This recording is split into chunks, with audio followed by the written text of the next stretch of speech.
મહેસાણાના આઝાદ ચોકને heritage look આપવાની માંગ ઉઠવા પામી છે। સાંસદ મયંકભાઈ નાયકે મહાનગરપાલિકા કમિશનરને પત્ર લખ્યો છે। આઝાદ ચોકને સ્ટ્રીટ વેન્ડર ઝોન તરીકે વિકસાવવાની રજૂઆત કરવામાં આવી છે। હેરિટેજ લુકથી શહેરને નવી ઓળખ મળશે તેવું તેઓ કહી રહ્યા છે। નાના ફેરિયાઓ માટે સુનિશ્ચિત જગ્યા અને સુવિધાઓની માંગ, પાર્કિંગ અને લાઇટિંગ વ્યવસ્થા ઊભી કરવા રજૂઆત, વિકાસથી સ્થાનિક રોજગારીમાં વધારો થવાની આશા।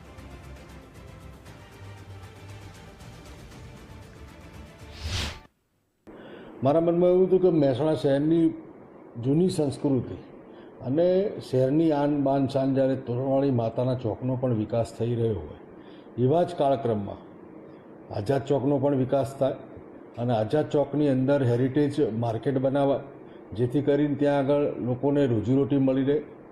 જે લોકો સખી મંડળના માધ્યમથી પોતાની પ્રોડક્ટ ઉત્પન્ન કરે છે એમને બજાર મળી રહે અને શાકભાજી, ઓર્ગેનિક શાકભાજીનું પણ વેચાણ કેન્દ્ર બને, જેથી કરીને શહેરને સારો લુક મળે, લોકોને રોજીરોટી મળે અને સુખાકારી થાય અને લોકોનું માઇગ્રેશન પણ શહેરમાંથી અટકે એ માટેનો મારો પ્રયાસ હતો। એટલે મેં માનનીય મેયર સાહેબ અને કમિશનરશ્રીને પત્ર લખ્યો છે।